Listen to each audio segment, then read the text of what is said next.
Good morning everyone. कैसे हैं आप सभी? उम्मीद करता हूँ सभी बहुत अच्छे होंगे।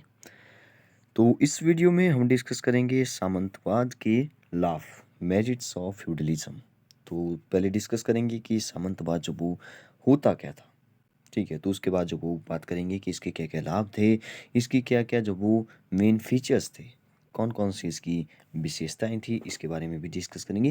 लेकिन पहले डिस्कस करते हैं कि सामंतवाद जो वो फ्यूडलिज्म जो वो कहाँ से आया, क्या होता है सामंतवाद।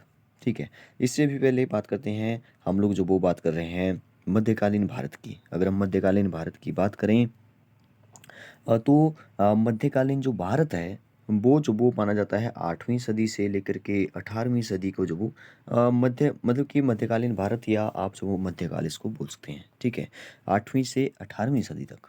ठीक है, अगर हम मध्यकालीन यूरोप की बात करें, ठीक है, यूरोप की, तो यूरोप का जो अंधयुग है वो जो वो कहा जाता है 6ठी शताब्दी से लेकर के 11वीं सदी पर।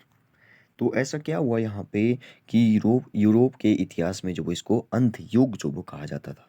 ठीक है, कहा जाता है। ठीक है, 6ठी से 11वीं सदी तक। तो 6ठी सदी में जो वो क्या हुआ कि रोमन साम्राज्य जो वो दो भागों में विभाजित हो गया था।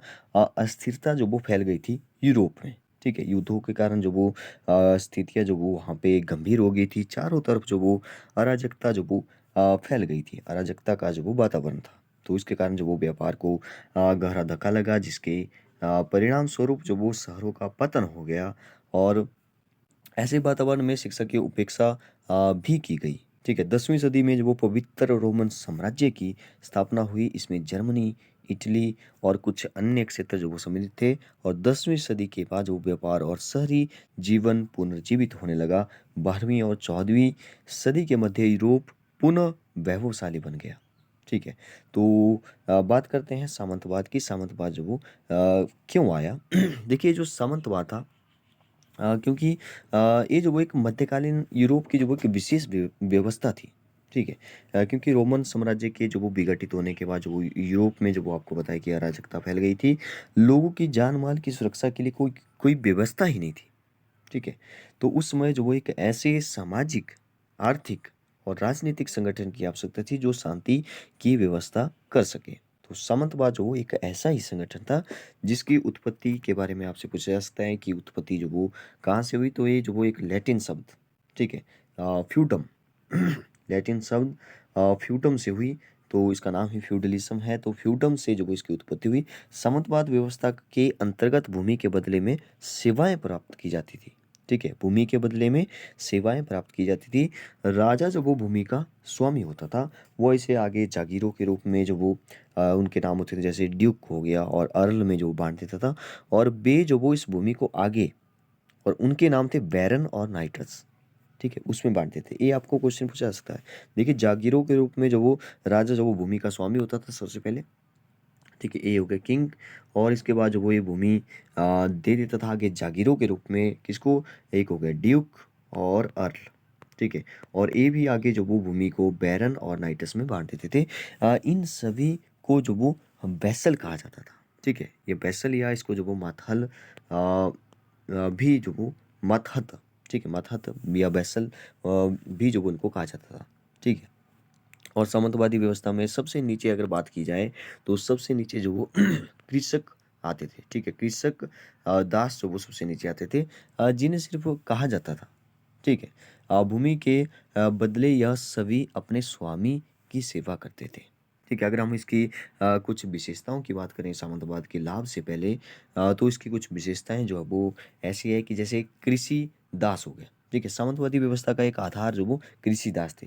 कृषि दास वो एक ऐसा किसान था जो अपने स्वामी के खेतों पर काम करता था। वो अपना व्यवसाय नहीं बदल सकता था, याद रखिए, वो अपना व्यवसाय नहीं बदल सकता था। वो अपने स्वामी के अधीन जो वो रहता था। उसे किसी दूसरे क्षेत्र में जाने की अनुमति भी नहीं थी। वो अपने संबंध की आगे के बिना जो विवाह भी नहीं कर सकता था। ठीक है, देखिए, ऐसे क्वेश्चन जो वो यूपीएससी पूछती है बीच बीच में से, जैसे ऑप्शन में बन जाते हैं।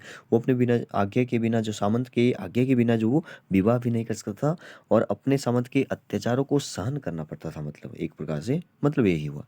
ठीक है, तो कृषिदास पशुओं जैसा जीवन जो वो व्यतीत करते थे, मैं जो वो ऐसा बोल सकता हूँ। ठीक है, आगे बात करते हैं मैनर, मैनर व्यवस्था। क्या होती थी मैनर व्यवस्था?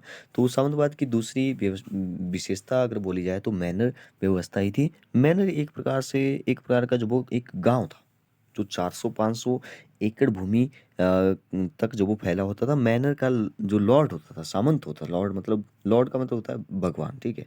जो लॉर्ड होता था वो जो सामंत होता था मतलब किसी ऊंची पहाड़ी पर बनाए एक दुर्ग में रहता था। दुर्ग मतलब एक महल जैसा होता था। तो दुर्ग में जो वो रहता था, ठीक है। दुर्ग के नीचे जो वो कृषि अपनी झुग्गियों में रहते थे। मतलब पहाड़ियों पर जो वो जैसे राजा के जो वो आपने पुराने महल भी देखे होंगे तो वो पहाड़ियों के ऊपर जैसे होते थे।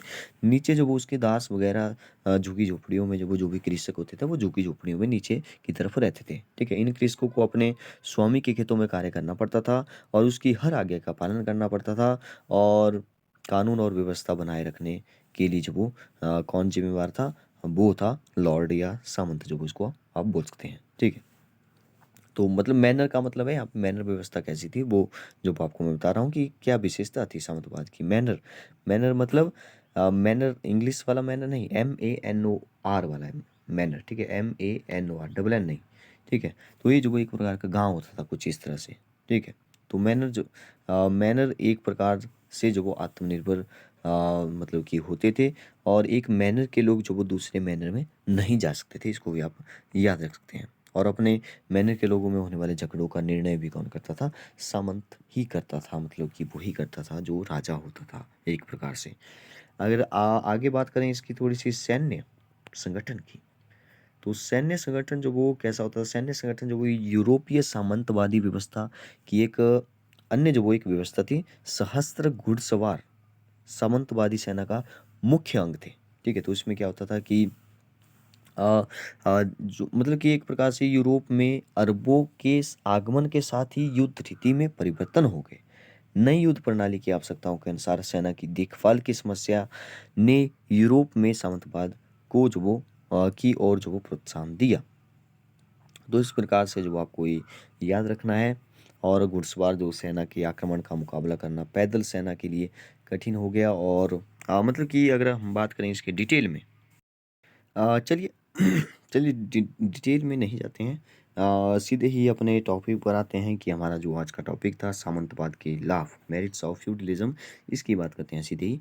तो यहाँ पे देखिए सबसे पहले लिखा है शांति व्यवस्था। तो शांति व्यवस्था बनाए रखने के लिए ही जो वो ये लाया गया था। तो यहाँ पे लिखा है रोमन साम्राज्य के पतन के बाद यूरोपीय देशों में अव्यवस्था फैल गई, जो कि हमने अभी बात कर ली है। ऐसे समय में सामंतवादी व्यवस्था बहुत लाभकारी सिद्ध हुई। सामंतों के पास धन का कोई अभाव नहीं था, कमी नहीं थी। इसलिए उन्होंने बड़े बड़े दुर्गों का निर्माण किया, अधिक से अधिक सेना रखी, अतः वे देश के आक्रमणकारियों से सुरक्षित रख सके। इसके अलावा उन्होंने अपने अपने क्षेत्रों में कानून और व्यवस्था बनाए रखने का महत्वपूर्ण योगदान दिया, जो कि हमने अभी डिस्कस किया। सैन्य व्यवस्था संगठन जो वो कैसा था। अंत में शांति व्यवस्था बनाए रखने में जो वो सफल हुए। आगे लिखा है राजा पर नियंत्रण किसका था? देखिए यहाँ पे लिखा है कंट्रोल ओवर किंग। सामंतवादी प्रथा का एक महत्वपूर्ण लाभ यह हुआ कि इसने राजा की निरंकुशता पर नियंत्रण लगाया। इसका कारण यह था कि राजा अपनी सहायता के लिए सामंतों पर निर्भर था। और इस कारण जो वो प्रजा के राजा के अत्याचारों से बचाया जा सका, ठीक है। तो ये भी बहुत अच्छी बात है। राजा भी किसी के जो वो कंट्रोल में होना चाहिए। खेती को प्रोत्साहन, ठीक है। Encouragement of agriculture. सामंतवादी प्रथा के कारण खेती को प्रोत्साहन मिला। तो सामंत खेती की पैदावार बढ़ाने के लिए सख्त मेहनत करते थे। इसके बदले उन्हें अधिक भूमि प्राप्त होने की आशा होती थी। और परिणाम स्वरूप फसलों का उत्पादन भी बहुत बढ़ गया था इस टाइम, ठीक है। अगर हम इसके कुछ डिमेरिट्स की बात करें, दोष की बात करें, ठीक है। यहाँ पे लिखा भी है सामंतवाद के दोष। तो इसकी हम अगर बात करें तो सामंतवाद में जो वो गुणों की अपेक्षा दोष बहुत ज़्यादा थे, ठीक है। गुण कम थे, दोष जो वो बहुत ज़्यादा थे। तो क्या क्या थे थोड़ा सा हम डिस्कस करते हैं। जैसे राष्ट्रीय सेना में कमी आ गई। वो राष्ट्रीय सेना में कमी कैसे हुई? देखिए मध्यकाल में राजाओं की जो अपनी कोई स्थायी सेना नहीं होती थी। वे अपनी सैनिक सहायता के लिए सामंतों पर निर्भर करते थे। तो सामंत सैनिकों को अपने ढंग से प्रशिक्षण देते थे, ठीक है। यह सैनिक राजा की अपेक्षा सामंतों के प्रति वफादार होते थे। इस कारण यूरोप में जो वो इस समय राष्ट्रीय सेना की कमी थी। तो इसको भी आप याद रखिए। और दूसरा एक और था कि जैसे लोगों पर जो वो अत्याचार, तो राजा का प्रजा के साथ कोई सीधा संपर्क नहीं होता था, यह अपने अपने सामंतों की दया पर निर्भर करती थी। तो सामंत साधारणतः उन पर जो वो बहुत अत्याचार भी करते थे, उन पर भलाई के लिए जो वो कुछ नहीं किया जा सकता था। तो ये भी एक जो वो इसका डिमेरिट्स है। और अगर हम बात करें कि केंद्र का जो वो कमज़ोर होगा, सेंटर बिकेम वीक। तो सामंत सदैव जो वो अपने हितों के बारे में सोचते थे, क्योंकि वो राजा होता था, वो अपने बारे में सोचेगा। अतः वे जो वो कभी नहीं चाहते थे कि केंद्र में एक शक्तिशाली राजा हो, इसलिए वे अच्छा सामंत सामंत की बात है, सामंत सदैव अपने हितों के बारे में सोचते थे। तो इसलिए वे सदैव ऐसी योजनाएं बनाते रहते थे जिससे राजा की शक्तियाँ कम हो सके। तो इसलिए जो वो केंद्र कमज़ोर हो गया, राजा कमज़ोर हो गया यहाँ से। ठीक है, तो ऐसे कुछ और भी जो वो इसके डिमेरिट्स है। तो सामंतवाद का पतन कैसे हुआ, नेक्स्ट में जो वो हम लोग बात करेंगे। Thank you.